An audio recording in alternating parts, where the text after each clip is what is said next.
kawali, coconut oil, jot dog,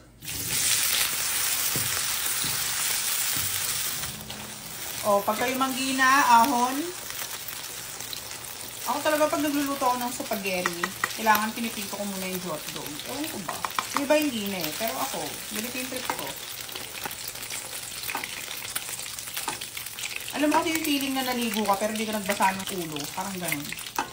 O kaya naligo ka ng katawan lang, hindi mo sinama yung ulo. Ganun yung feeling. Dami sinabi. Tapos may tira-tira tayo ditong boots ha. Lagyan na natin to bago to ma-expire.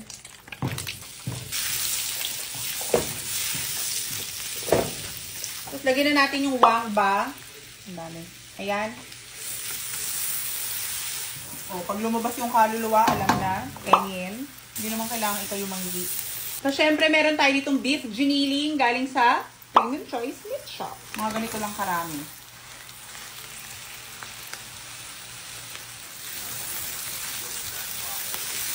Pag nag-i-spaghetti ako, ang ginagamit kong giniling, yung lean o yung puro laman. Para hindi siya nagko-convert as taba. Kasi kapag may taba, yung normal na giniling, magugulat ka, waglaho na yung giniling mo. Naging ano na lang talaga, mantika. Ayan, ang galing. Ganyan talaga sa bahay eh. May kumukuha ng hotdog pag naprito na eh. Tapos maglalagay tayo ng corned beef. Tama na, tama na. Tapos magbabaling all together. Pag nagisa na natin yan, tomato paste. Tama natin yan sa mami. Yan, pag gisang-gisa na, ilalagay tayo ng Josepi laurel. Because why not? Toyo. Konting suka. So, ang atake, parang ina-adobo ko muna yung pinaka-giniling natin. Para anti-panis. Perfect. Tapos, may natira din ako ditong konting lino na natira ko kahapon. Lagyan na rin natin to, sayang.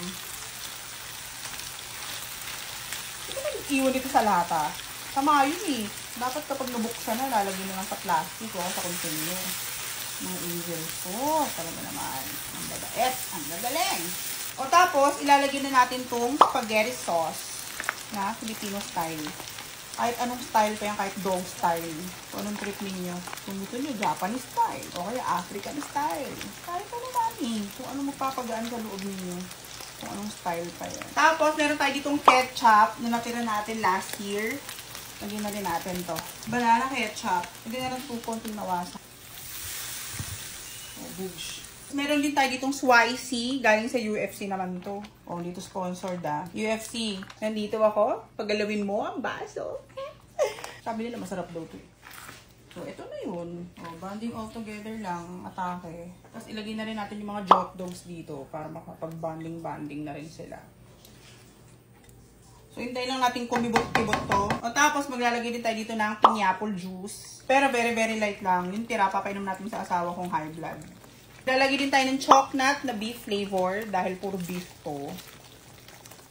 Kapag nag-spaghetti ako, hindi ako gumagamit ng pork. Beef lang para mas malasa. Tapos, timplahan na natin. Sepa. Ang daming sepa, man. Maglalagay pa tayo ng konting cayenne para medyo mas spicy pa siya. Tapos, brown sugar. At asin.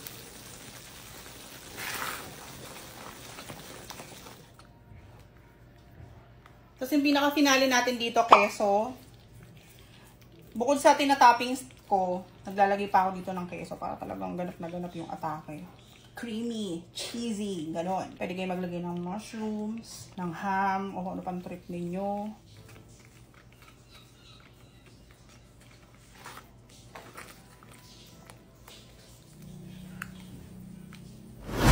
Ayan, luto na! Luto na! Kibot-kibot na niwasa. Sagaling niwasa. 1 kilong pasta. Ayan, kapag luto na yung pasta, drain na natin. Goods na to. Pasta. Lalagyan na natin ng sauce. Bush. Siyempre kailangan may keso. Spaghetti. Spaghetti!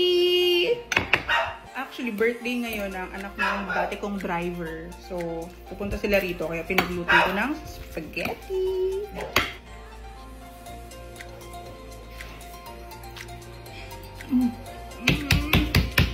Sumakses. Success. Ni, tikman mo to. Ano?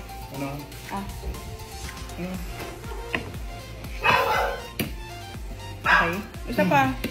Kaya mo na? Palibasa, iinom kaya ayaw kumain.